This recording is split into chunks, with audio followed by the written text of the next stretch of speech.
কিছু মানুষ বলেন যে নিরন্তর কাজ করলে, পুরুষার্থ পালন করলে এই জীবন বদলে ফেলা সম্ভব। আজ আমি আপনাকে বোঝাবো যে এক মুহূর্ত, সময় আর সিদ্ধান্ত কতটা গুরুত্বপূর্ণ হয়। এক মুহূর্তই যথেষ্ট। একটা মুহূর্ত এত শক্তিশালী হতে পারে যে তা আপনার সমগ্র জীবন পাল্টে দিতে পারে। এমন এক সময় ছিল শ্রীরামের কাছে, যখন ওনাকে সিদ্ধান্ত নিতে হয় যে উনি নিজের পিতার আদেশ পালন করতে বনবাসে যাবেন নাকি যাবেন না। উনি সেই আদেশ পালন করেছিলেন, তারপর সময় অনুসারে উপযুক্ত সিদ্ধান্ত নিলেন। আর আজ সকলের মনে বসবাস করেন শ্রীরাম। আর অন্যদিকে আছে রাবণ। ওনার কাছে একটা সময় ছিল, একটা সুযোগ ছিল নিজের প্রারব্ধকে শুভ করে তোলার। উনি ভুল করলেন আর মৃত্যু লাভ করলেন। নির্বাচন সবসময় আপনার হাতে, শুধু আপনাকে সময়কে বুঝতে হবে, সেই মুহূর্তকে বুঝতে হবে আর উচিত সিদ্ধান্ত নিতে হবে, ব্যাস। বুঝতে শিখুন এই সময়ের দাবি কি, বুঝতে শিখুন এই সময়ের ইচ্ছে কি, আর উচিত সিদ্ধান্ত নিন। আর আমার সাথে ভালোবেসে বলুন, রাধা রাধা। জ্ঞান এবং অহংকার, এই দুইয়ের মধ্যে সম্পর্ক কোথায়? সম্পর্ক ঠিক সেরকম যেরকম হাত এবং কাঁকনের, যেমন চোখ এবং দৃষ্টির সম্পর্ক। এবার আপনি বলবেন, এ আমি কি বলছি? জ্ঞান এবং অহংকারের এমন সম্পর্ক কি করে হতে পারে? দেখুন, যে ব্যক্তি জ্ঞানী, যার কাছে জ্ঞান রয়েছে এবং তিনি জানেন যে তার কাছে জ্ঞান রয়েছে, তার মধ্যে নিজে থেকেই অহংবোধ জাগ্রত হয়। খুব কম সংখ্যক এমন জ্ঞানী ব্যক্তি আছেন যারা নিজেদের অহংকারের বিষয়ে আঁচ করতে পারেন। প্রকৃত জ্ঞানী হলেন তিনি, যিনি নিজের জ্ঞানের সদ্ব্যবহার করে অহংকারকে দূর করেন। উচিত সময়ে বুঝে যান, নিজের অন্তর যাচাই করে এই বিষয়টা দেখেন যে তার অন্তরে অহংবোধ জাগ্রত হচ্ছে এবং নিজেকে সেখানেই থামিয়ে দেন, যাতে অহংকারের পথে তিনি অগ্রসর না হয়ে যান। এই অহংকার কখন উচিত, কখন অনুচিত, কখন প্রয়োগ করা উচিত, উচিত নয়, কখন বাধা দেওয়া উচিত, এটা শেখা অত্যন্ত প্রয়োজনীয়। আর যদি এটা আপনি শিখতে পারেন, তাহলে আপনি একজন জ্ঞানীও হয়ে উঠবেন এবং সুখীও থাকবেন। তাই মনে রাখবেন, এই জ্ঞান নিয়ে কখনোই অহংকার করবেন না, বরং সবসময় নিজের অহংবোধের বিষয়ে প্রকৃত ধারণা রাখবেন। আসুন আমার সাথে ভালোবেসে বলুন, রাধা রাধা।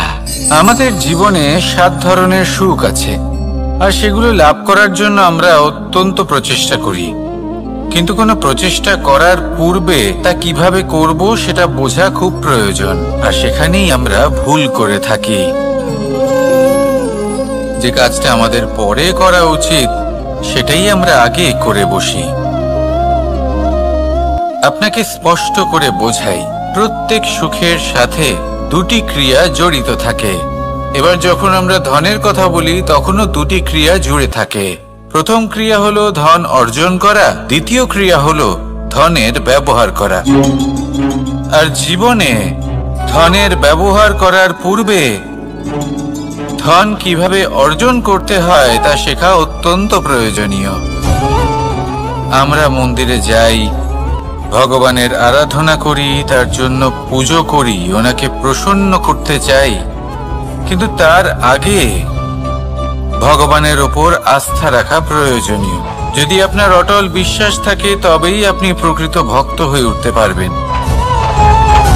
এবার যদি আপনি বক্তা হয়ে থাকেন, শ্রেষ্ঠ বক্তা হতে চান, এই সংসারের সামনে নিজের বক্তব্য রাখতে চান, তাহলে কথা বলার পূর্বে কথা শুনতে শিখুন। তবেই আপনি একজন শ্রেষ্ঠ বক্তা হয়ে উঠতে পারবেন। জীবনে সম্পর্ক স্থাপন করার আগে সম্পর্ক বজায় রাখতে শিখুন। তবেই আপনি একজন প্রকৃত সাথী হয়ে উঠবেন। জীবনে পরাজয় মানার পূর্বে বিজয়ী হওয়ার চেষ্টা কিভাবে করতে হয় সেটা শিখুন। তবেই আপনি একজন নিপুণ ব্যক্তি হয়ে উঠবেন। অন্তিম এবং সবথেকে গুরুত্বপূর্ণ কথা, জীবনে ভালোবাসা লাভ করার পূর্বে ভালোবাসা প্রদান করতে শিখুন। তবেই আপনি একজন প্রকৃত প্রেমী হয়ে উঠবেন। আসুন আমার সাথে ভালোবেসে বলুন, রাধা রাধা। এই সংসারের সবথেকে বড় যুদ্ধ কোনটা? দেব-অসুরের যুদ্ধ যা অনেক বছর ধরে চলেছিল, নাকি রাম রাবণের যুদ্ধ, নাকি মহাভারত? না, সংসারের সবথেকে বড় যুদ্ধ হলো সেইটা যা নিজের সাথে লড়া হয়, নিজের মনের সাথে লড়া হয়, নিজের অন্তরের সাথে লড়া হয়। এটাই সবথেকে বড় যুদ্ধ। এবার নিজেই দেখুন আপনার সবথেকে বড় শত্রুকে। আপনার স্বার্থ, আপনার কামনাগুলি, আপনার অহংকারগুলি, যা আপনাকেই নষ্ট করে দেয়। যদি এদের ওপর আপনি বিজয় লাভ করতে পারেন, তাহলে ধরে নিন এই সংসারে সবার ওপরে আপনি বিজয় লাভ করতে পারবেন। এই সংসারে কেউ আপনাকে পরাজিত করতে পারবে না। কিন্তু তার জন্য প্রয়োজন অনুভূতির। অনুভূতি ভালোবাসার, অনুভূতি অনুপ্রেরণার। যে ব্যক্তি ভালোবাসতে পারেন এবং প্রেরণা দিতে পারেন, তিনি চিরকাল জয়লাভ করতে পারেন। নিজের কাছে ভালোবাসার এক অস্ত্র রাখুন আর প্রেরণার এক ঢাল। জীবনে কেউ আপনাকে পরাজিত করতে পারবে না। আসুন আর আমার সাথে ভালোবেসে বলুন, রাধা রাধা। সৌন্দর্য। মানুষ নিজের সৌন্দর্যের বিষয়ে কতটা ভাবে, চায় যে সে সব থেকে বেশি রূপবান হবে, সব থেকে বেশি সুন্দর হবে। কিন্তু সৌন্দর্যের পরিভাষা কি তা কি সে জানে? কোনো মাকে জিজ্ঞেস করুন, ওনার জন্য সৌন্দর্যের পরিভাষা ওনার সন্তান। কোনো ভক্তকে জিজ্ঞেস করুন, ওনার জন্য সৌন্দর্যের পরিভাষা ওনার ভগবান। শ্রীরামকে জিজ্ঞেস করুন, ওনার জন্য সৌন্দর্যের পরিভাষা হলো হনুমান। ভাঙা হানু, ফুলে যাওয়া মুখ, দেখতে গেলে উনি বানর, লম্বা লেজ, এত নিরীহ যে ওনাকে অমূল্য মালা দিলে সেটা ছিঁড়ে তার ভেতরে শ্রীরামকে খুঁজছিলেন। কিন্তু ওনার ভাবনা কত সুন্দর। উনি এটা বিশ্বাস করেন যে সংসারের যতই মূল্যবান জিনিস দিয়ে এই মালা তৈরি করা হোক না কেন, যদি এর মধ্যে শ্রীরাম না থাকেন তাহলে এর মধ্যে কোনো অর্থ নেই। সৌন্দর্য রূপে নয়, ভাবনায় নিহিত থাকে।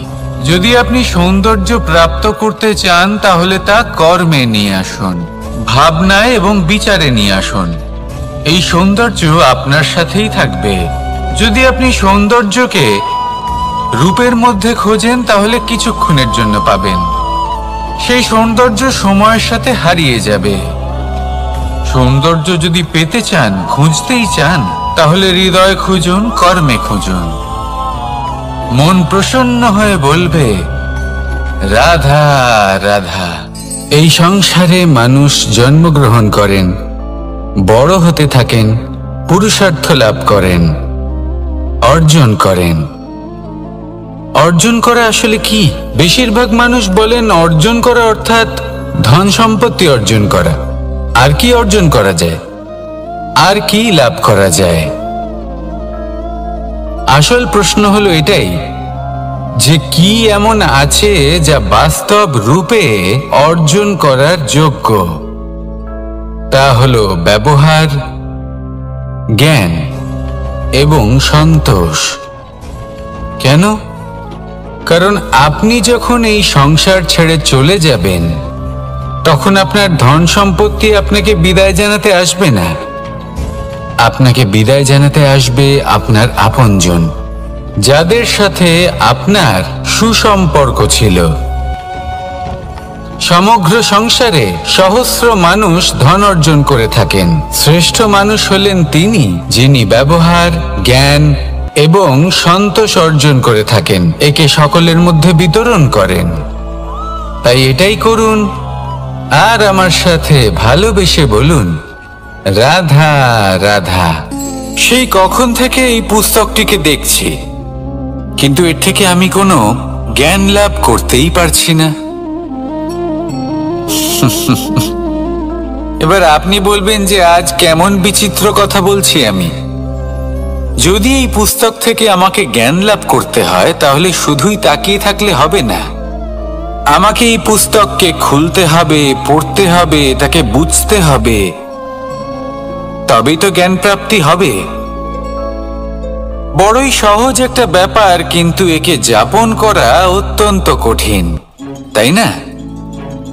আপনি নিজেকেই দেখে নিন। আপনার কাছে অনেক জ্ঞান রয়েছে।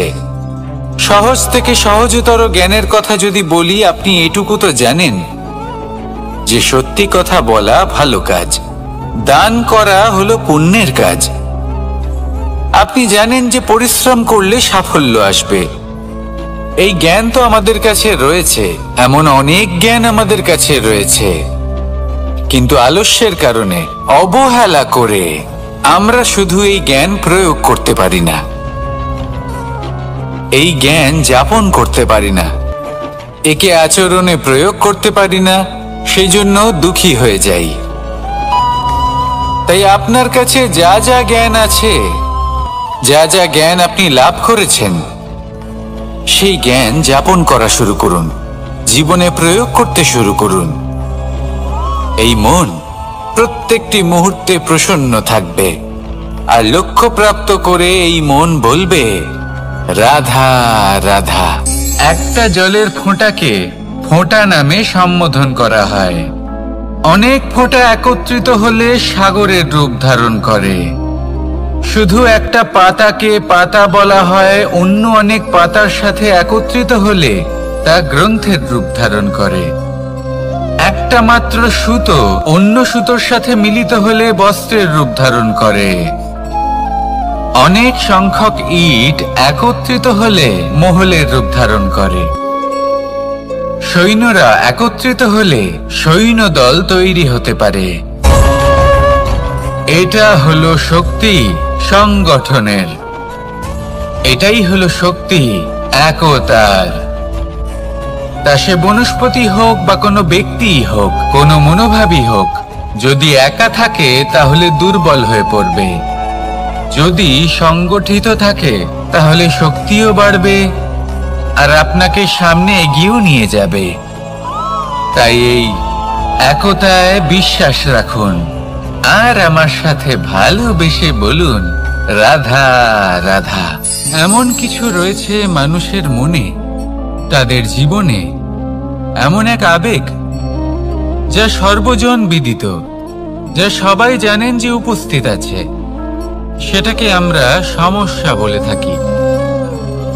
এমনিতে আমরা সকলেই জানি যে এমন কোনো গৃহ নেই যেখানে মৃত্যুর ছায়া পড়েনি, এমন কোনো বৃক্ষ নেই যার দ্বারা ওষুধ তৈরি সম্ভব নয়,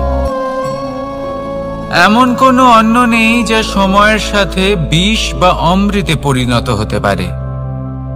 এবার এই সমস্যাগুলি কোনো ব্যক্তির জন্য সমস্যা হতে পারে, কিন্তু নিজে থেকে এরা কোনো সমস্যাই নয়। এরা আসে আমাদের সাহায্য করতে, আমাদের কিছু শেখাতে। আপনি নিজেই দেখুন, পর্বতের শিখর থেকে কোনো এক পাখি পড়ে গিয়ে নিজের প্রাণ ত্যাগ করলো। সেটা কখন সম্ভব? যখন সেই পাখি ওড়ার চেষ্টাই করে না। তখন যখন কোনো ব্যক্তি জলে পড়ে যান এবং ডুবে গিয়ে নিজের প্রাণ হারান, এর সম্ভাবনা কখন বেশি থাকে? যখন সেই ব্যক্তি সাঁতার কাটার চেষ্টাই করেন না। তখন এই সমস্যা প্রত্যেকের জীবনে থাকবেই, কিন্তু এটা মনে রাখা প্রয়োজনীয় যে কোনো সমস্যা পরিস্থিতির কারণে সমস্যা হয়ে ওঠে না। এই পরিস্থিতি যখন আমাদের সামনে আসে, আমাদের তা কঠিন মনে হয়। আমরা নতমস্তক হয়ে পড়ি, ভয়ভীত হয়ে পড়ি, তার সম্মুখীন হতে পারি না। তখন তা সমস্যার রূপ নেয়। দৃঢ় হয়ে দাঁড়িয়ে থাকুন সাহসের সাথে, এই পরিস্থিতিগুলির সম্মুখীন হন। দেখবেন সমস্যা কখন সাফল্যে পরিণত হবে আপনি জানতেই পারবেন না। আসুন আমার সাথে ভালোবেসে বলুন, রাধা রাধা। এই সংসারে কখনো কোনো ব্যক্তিকে তার বাইরের পোশাক দেখে বিচার করার চেষ্টা করবেন না। এটা খুব বড় ভুল করবেন। যেমন আমরা জীবনে অনেক সময় এমন করি, ধরুন কোথাও একটা গাছ দেখলাম, খুব বিশাল আকারের একটা গাছ, যেটা মাটির থেকে অনেক উঁচুতে পৌঁছে গেছে, যার বিশাল শাখা আছে। সেগুলো দেখে আমরা ভাবি যে এই গাছে হয়তো কত সুস্বাদু ফল আছে। আমরা সেই গাছের পরিচর্যা করতে থাকি। আবার অন্যদিকে হলো একটি তৃণ, যেটা মাটি থেকে কিছুটা উঁচুতে পৌঁছেছে, কিন্তু সেই তৃণর নিচে, মাটির নিচে অত্যন্ত সুস্বাদু ফল বা সবজি জন্ম নেয়, যা আমাদের স্বাস্থ্যের পক্ষে অত্যন্ত উপকারী। সেই জন্য কখনো আবরণ দেখে কাউকে বিচার করতে চেষ্টা করবেন না। তার বদলে এটা বোঝার চেষ্টা করুন যে আপনার সামনে যে ব্যক্তি আছে বা বস্তু আছে, তার বিশেষত্ব কি। যদি এই বিশেষত্ব বোঝার ক্ষমতা আপনি অর্জন করেন, যদি এই শিল্প আপনি নিজের ভেতরে জাগ্রত করেন, তাহলে এই সংসারে বিশেষত্ব কি সেটা আপনি জানতে পারবেন। আর এই সমস্ত খেলা দৃষ্টি থেকে নয়, দৃষ্টিভঙ্গি থেকে জন্ম নেয়। দৃষ্টিভঙ্গি সবসময় শুভ রাখুন, আর আমার সাথে ভালোবেসে বলুন, রাধা রাধা। যখন মানুষের মৃত্যু হয় তখন কি হয়? অনেক সংখ্যক মানুষ শোক পালন করতে চলে আসেন। যে ব্যক্তি মৃত্যু লাভ করেছেন তার অনেক বস্তু থাকে যেগুলো তার প্রিয়, যেগুলো তিনি ব্যবহার করেছেন। তার শয্যা, তার বস্ত্র, তার আভূষণ সবকিছু তার থেকে বিচ্ছিন্ন করা হয় এবং খালি হাতে তাকে শ্মশানের উদ্দেশ্যে রওনা করা হয়। আমি আপনাকে এই প্রশ্ন করতে চাই, আপনি এই সংসারে কি অর্জন করেছেন? ধন সম্পত্তি, বস্ত্র, আভূষণ, এই সব কিছু যে আপনি অর্জন করেছেন, আপনার মৃত্যুর পরে তা আপনার থেকে দূর হয়ে যাবে। এর উত্তর হলো একটাই, আপনার কর্ম। শুধু সেটাই আছে যে একান্ত আপনার, আর শুধু সেটাই এই সংসার থেকে চলে যাওয়ার পরেও সংসারেই জীবিত থাকবে। যদি আপনি দুষ্কর্ম করেন, তাহলে এই সংসার আপনাকে একটি অনুচিত উদাহরণ হিসেবে মনে রাখবে যে এই ব্যক্তি খুব পাপী ছিল, অনুচিত কর্ম করতেন। যে পথে তিনি চলেছেন সেই পথে কারোর চলা উচিত নয়। সেখানেই যদি আপনি সৎকর্ম করেন, তাহলে সংসার চিরকাল এটাই বলবে যে খুব ভালো মানুষ ছিলেন, সবাইকে ভালোবাসতেন, সবাইকে সাহায্য করতেন, আমার খুব প্রিয় মানুষ ছিলেন। এটাই হলো শ্রেষ্ঠ কর্ম। সেই জন্য জীবনে শুধুমাত্র ধন সম্পত্তি, আভূষণ এই সব অর্জন করতে গিয়ে নিজের মনোনিবেশ করবেন না। শ্রেষ্ঠ কর্ম করুন। সংসার থেকে চলে যাওয়ার পরেও এই কর্মই এই সংসারে আপনাকে জীবিত রাখবে। আসুন আমার সাথে ভালোবেসে বলুন, রাধা রাধা। আমরা সবাই সূর্যকে সম্মান করি, ওনাকে শ্রদ্ধা করি, ওনাকে পুজো করি। এই সূর্য আমাদের শক্তি প্রদান করেন, প্রকাশ প্রদান করেন। কখনো কখনো উষ্ণতা এতটাই বাড়িয়ে তোলেন, এতটাই তপ্ত করে তোলেন, আমাদের একথা মনে হয় যে আমাদের এই শরীর জ্বলে যাচ্ছে। তখনও আমরা বিরোধিতা করি না, তাকে কটু কথা শোনাই না, আমরা সসম্মানে তা গ্রহণ করি। কেন? কেন করি? কারণ আমরা জানি যে সন্ধেবেলা যখন সূর্যাস্ত হবে তখন শুধুমাত্র অন্ধকার বাকি থাকবে। ঠিক কিছুটা এরকমই হয় আমাদের মাতা পিতাও, যিনি আমাদের জন্ম দেন, আমাদের ভরণ পোষণ করেন, আমাদের বড় করেন, আমাদের প্রেম প্রদান করেন।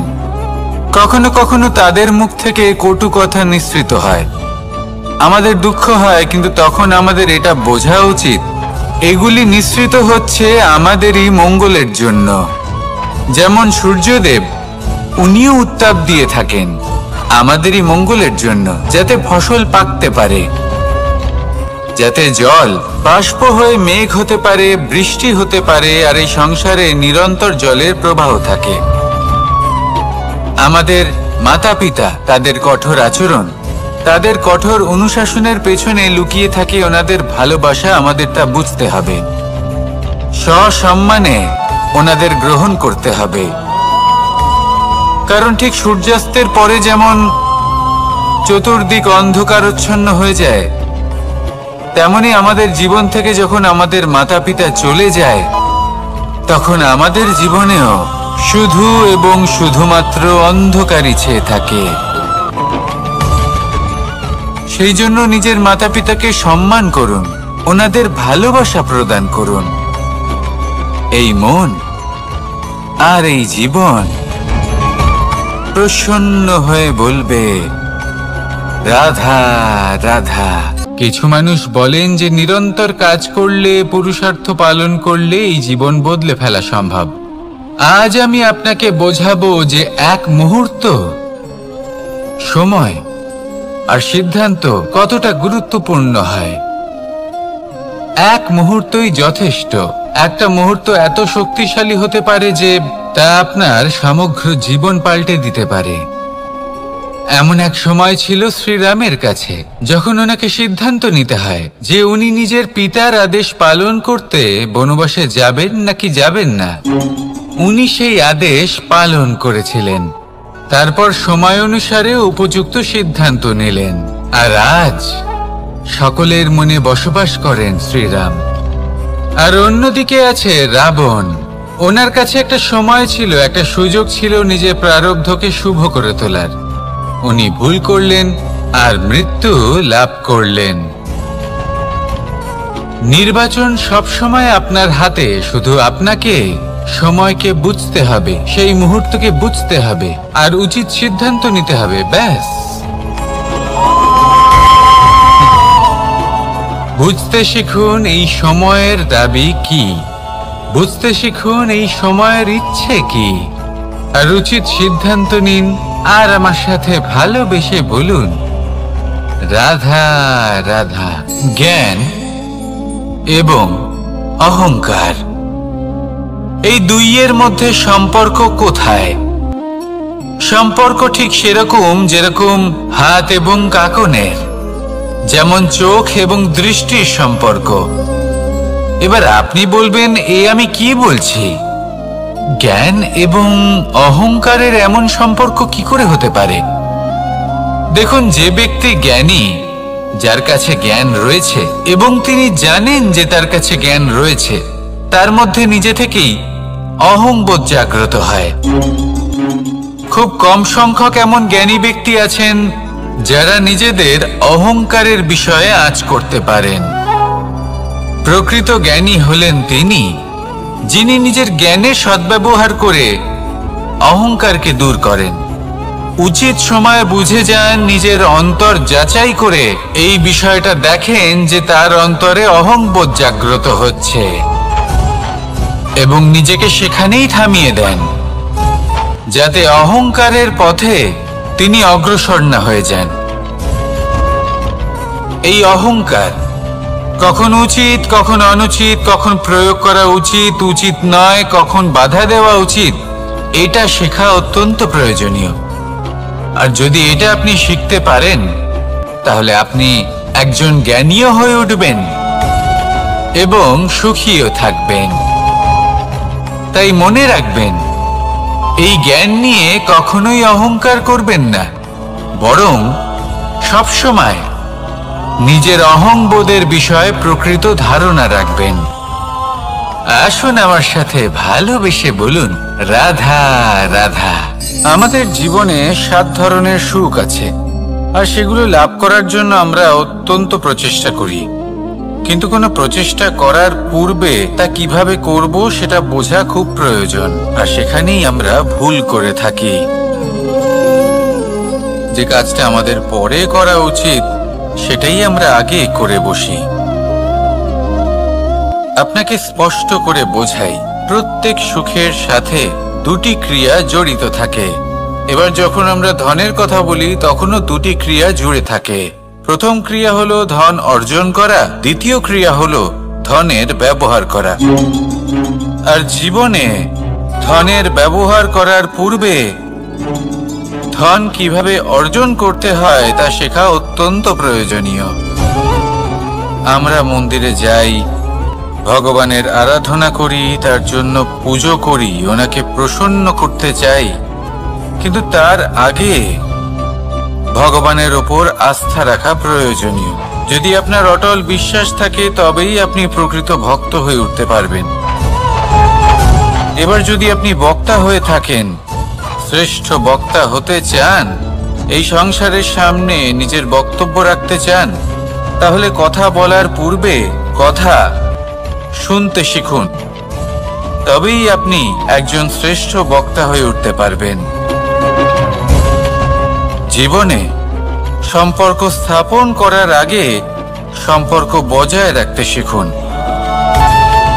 তবেই আপনি একজন প্রকৃত সাথী হয়ে উঠবেন। জীবনে পরাজয় মানার পূর্বে বিজয়ী হওয়ার চেষ্টা কিভাবে করতে হয় সেটা শিখুন, তবেই আপনি একজন নিপুণ ব্যক্তি হয়ে উঠবেন। অন্তিম এবং সবথেকে গুরুত্বপূর্ণ কথা, জীবনে ভালোবাসা লাভ করার পূর্বে ভালোবাসা প্রদান করতে শিখুন, তবেই আপনি একজন প্রকৃত প্রেমী হয়ে উঠবেন। আসুন আমার সাথে ভালোবেসে বলুন, রাধা রাধা। এই সংসারের সবথেকে বড় যুদ্ধ কোনটা? দেবসুরের যুদ্ধ যা অনেক বছর ধরে চলেছিল, নাকি রাম রাবণের যুদ্ধ, নাকি মহাভারত? না, সংসারের সবথেকে বড় যুদ্ধ হলো সেইটা যা নিজের সাথে লড়া হয়, নিজের মনের সাথে লড়া হয়, নিজের অন্তরের সাথে লড়া হয়। এটাই সবথেকে বড় যুদ্ধ। এবার নিজেই দেখুন আপনার সবথেকে বড় শত্রুকে। আপনার স্বার্থ, আপনার কামনাগুলি, আপনার অহংকারগুলি, যা আপনাকেই নষ্ট করে দেয়। যদি এদের ওপর আপনি বিজয় লাভ করতে পারেন, তাহলে ধরে নিন এই সংসারে সবার উপরে আপনি বিজয় লাভ করতে পারবেন। এই সংসারে কেউ আপনাকে পরাজিত করতে পারবে না, কিন্তু তার জন্য প্রয়োজন অনুভূতির।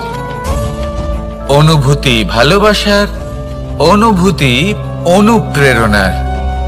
যে ব্যক্তি ভালোবাসতে পারেন এবং প্রেরণা দিতে পারেন, তিনি চিরকাল জয়লাভ করতে পারেন। নিজের কাছে ভালোবাসার এক অস্ত্র রাখুন আর প্রেরণার এক ঢাল। জীবনে কেউ আপনাকে পরাজিত করতে পারবে না। আসুন আর আমার সাথে ভালোবেসে বলুন, রাধা রাধা। সৌন্দর্য। মানুষ নিজের সৌন্দর্যের বিষয়ে কতটা ভাবে, চায় যে সে সব থেকে বেশি রূপবান হবে, সব থেকে বেশি সুন্দর হবে। কিন্তু সৌন্দর্যের পরিভাষা কি তা কি সে জানে? কোনো মাকে জিজ্ঞেস করুন, ওনার জন্য সৌন্দর্যের পরিভাষা ওনার সন্তান। কোনো ভক্তকে জিজ্ঞেস করুন, ওনার জন্য সৌন্দর্যের পরিভাষা ওনার ভগবান। শ্রীরামকে জিজ্ঞেস করুন, ওনার জন্য সৌন্দর্যের পরিভাষা হলো হনুমান। ভাঙা হানু, ফুলে যাওয়া মুখ, দেখতে গেলে উনি বানর, লম্বা লেজ, এত নিরীহ যে ওনাকে অমূল্য মালা দিলে সেটা ছিঁড়ে তার ভেতরে শ্রীরামকে খুঁজছিলেন। কিন্তু ওনার ভাবনা কত সুন্দর। উনি এটা বিশ্বাস করেন যে সংসারের যতই মূল্যবান জিনিস দিয়ে এই মালা তৈরি করা হোক না কেন, যদি এর মধ্যে শ্রীরাম না থাকেন তাহলে এর মধ্যে কোনো অর্থ নেই।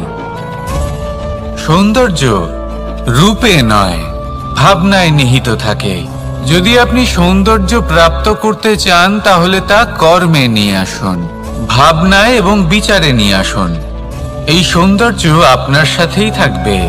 যদি আপনি সৌন্দর্যকে রূপের মধ্যে খোঁজেন তাহলে কিছুক্ষণের জন্য পাবেন, সেই সৌন্দর্য সময়ের সাথে হারিয়ে যাবে। সৌন্দর্য যদি পেতে চান, খুঁজতেই চান, তাহলে হৃদয় খুঁজুন, কর্মে খুঁজুন। মন প্রসন্ন হয়ে বলবে রাধা রাধা। এই সংসারে মানুষ জন্মগ্রহণ করেন, বড় হতে থাকেন, পুরুষার্থ লাভ করেন, অর্জন করেন। অর্জন করা আসলে কি? বেশিরভাগ মানুষ বলেন অর্জন করা অর্থাৎ ধন সম্পত্তি অর্জন করা। আর কি অর্জন করা যায়? আর কি লাভ করা যায়? আসল প্রশ্ন হলো এটাই যে কি এমন আছে যা বাস্তব রূপে অর্জন করার যোগ্য। তা হলো ব্যবহার, জ্ঞান এবং সন্তোষ। কেন? কারণ আপনি যখন এই সংসার ছেড়ে চলে যাবেন তখন আপনার ধন সম্পত্তি আপনাকে বিদায় জানাতে আসবে না। আপনাকে বিদায় জানাতে আসবে আপনার আপনজন, যাদের সাথে আপনার সুসম্পর্ক ছিল। সমগ্র সংসারে সহস্র মানুষ ধন অর্জন করে থাকেন। শ্রেষ্ঠ মানুষ হলেন তিনি যিনি ব্যবহার, জ্ঞান এবং সন্তোষ অর্জন করে থাকেন, একে সকলের মধ্যে বিতরণ করেন। তাই এটাই করুন আর আমার সাথে ভালোবেসে বলুন রাধা রাধা। সেই কখন থেকে এই পুস্তকটিকে দেখছি, কিন্তু এর থেকে আমি কোনো জ্ঞান লাভ করতেই পারছি না। এবার আপনি বলবেন যে আজ কেমন বিচিত্র কথা বলছি আমি। যদি এই পুস্তক থেকে আমাকে জ্ঞান লাভ করতে হয় তাহলে শুধুই তাকিয়ে থাকলে হবে না। আমাকে এই পুস্তককে খুলতে হবে, পড়তে হবে, তাকে বুঝতে হবে, তবেই তো জ্ঞান প্রাপ্তি হবে। বড়ই সহজ একটা ব্যাপার, কিন্তু একে যাপন করা অত্যন্ত কঠিন, তাই না? আপনি নিজেকেই দেখে নিন। আপনার কাছে অনেক জ্ঞান রয়েছে। সহজ থেকে সহজতর জ্ঞানের কথা যদি বলি, আপনি এটুকু তো জানেন যে সত্যি কথা বলা ভালো কাজ, দান করা হলো পুণ্যের কাজ। আপনি জানেন যে পরিশ্রম করলে সাফল্য আসবে। এই জ্ঞান তো আমাদের কাছে রয়েছে, এমন অনেক জ্ঞান আমাদের কাছে রয়েছে, কিন্তু আলস্যের কারণে, অবহেলা করে আমরা শুধু এই জ্ঞান প্রয়োগ করতে পারি না, এই জ্ঞান যাপন করতে পারি না, একে আচরণে প্রয়োগ করতে পারি না, সেই জন্য দুঃখী হয়ে যাই। তাই আপনার কাছে যা যা জ্ঞান আছে, যা যা জ্ঞান আপনি লাভ করেছেন, সেই জ্ঞান যাপন করা শুরু করুন, জীবনে প্রয়োগ করতে শুরু করুন। এই মন প্রত্যেকটি মুহূর্তে প্রসন্ন থাকবে, আর লক্ষ্য প্রাপ্ত করে এই মন বলবে রাধা রাধা। একটা জলের ফোঁটাকে ফোঁটা নামে সম্বোধন করা হয়। অনেক ফোঁটা একত্রিত হলে সাগরের রূপ ধারণ করে। শুধু একটা পাতাকে পাতা বলা হয়, অন্য অনেক পাতার সাথে একত্রিত হলে তা গ্রন্থের রূপ ধারণ করে। একটা মাত্র সুতো অন্য সুতোর সাথে মিলিত হলে বস্ত্রের রূপ ধারণ করে। অনেক সংখ্যক ইট একত্রিত হলে মহলের রূপ ধারণ করে। সৈন্যরা একত্রিত হলে সৈন্যদল তৈরি হতে পারে। এটা হলো শক্তি সংগঠনের, এটাই হলো শক্তি একতার। তা সে বনস্পতি হোক বা কোনো ব্যক্তিই হোক, কোনো মনোভাবই হোক, যদি একা থাকে তাহলে দুর্বল হয়ে পড়বে। যদি সংগঠিত থাকে তাহলে শক্তিও বাড়বে আর আপনাকে সামনে এগিয়েও নিয়ে যাবে। তাই এই একতায় বিশ্বাস রাখুন আর আমার সাথে ভালোবেসে বলুন রাধা রাধা। এমন কিছু রয়েছে মানুষের মনে, তাদের জীবনে এমন এক আবেগ যা সর্বজন বিদিত, যা সবাই জানেন যে উপস্থিত আছে।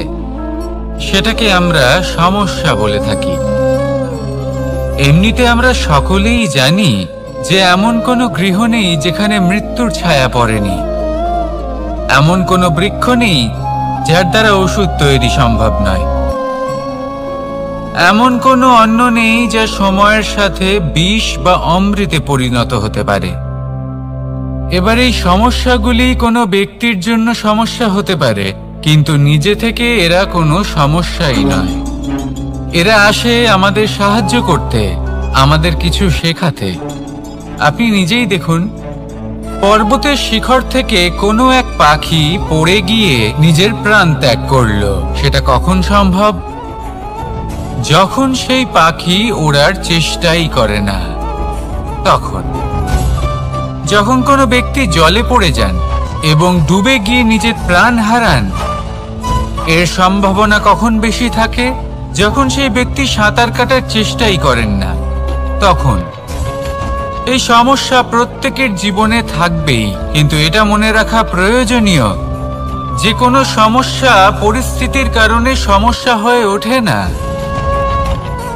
এই পরিস্থিতি যখন আমাদের সামনে আসে, আমাদের তা কঠিন মনে হয়। আমরা নতমস্তক হয়ে পড়ি, ভয়ভীত হয়ে পড়ি, তার সম্মুখীন হতে পারি না। তখন তা সমস্যার রূপ নেয়।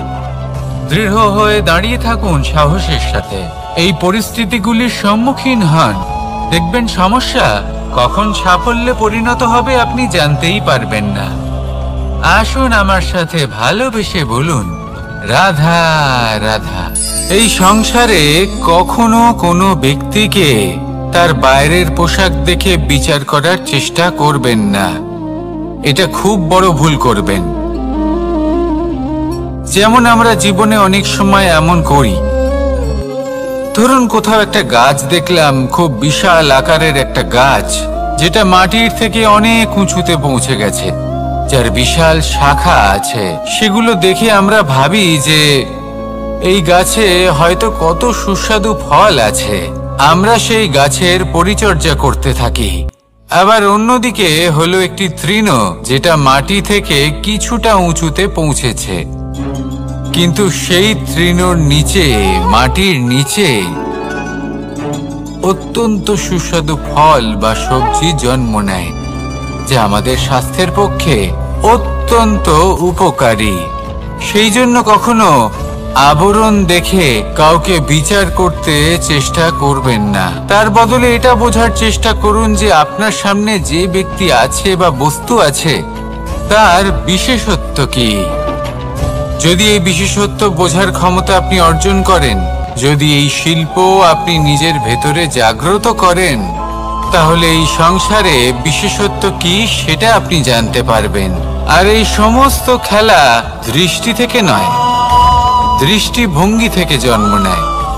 দৃষ্টিভঙ্গি সবসময় শুভ রাখুন আর আমার সাথে ভালোবেসে বলুন রাধা রাধা। যখন মানুষের মৃত্যু হয় তখন কি হয়?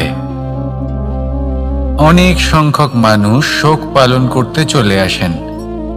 যে ব্যক্তি মৃত্যু লাভ করেছেন তার অনেক বস্তু থাকে যেগুলো তার প্রিয়, যেগুলো তিনি ব্যবহার করেছেন। তার শয্যা, তার বস্ত্র, তার আভূষণ সবকিছু তার থেকে বিচ্ছিন্ন করা হয় এবং খালি হাতে তাকে শ্মশানের উদ্দেশ্যে রওনা করা হয়। আমি আপনাকে এই প্রশ্ন করতে চাই, আপনি এই সংসারে কি অর্জন করেছেন? ধন সম্পত্তি, বস্ত্র, আভূষণ, এই সব কিছু যে আপনি অর্জন করেছেন, আপনার মৃত্যুর পরে তা আপনার থেকে দূর হয়ে যাবে। এর উত্তর হলো একটাই, আপনার কর্ম। শুধু সেটাই আছে যে একান্ত আপনার, আর শুধু সেটাই এই সংসার থেকে চলে যাওয়ার পরেও সংসারেই জীবিত থাকবে।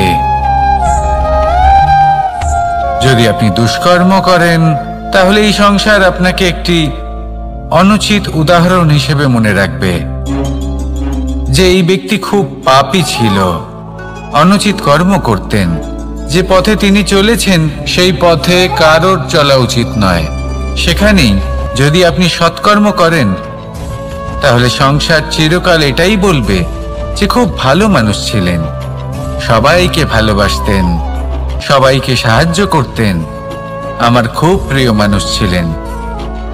এটাই হলো শ্রেষ্ঠ কর্ম।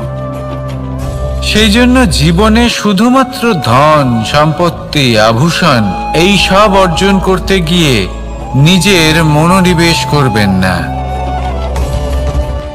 শ্রেষ্ঠ কর্ম করুন। সংসার থেকে চলে যাওয়ার পরেও এই কর্মই এই সংসারে আপনার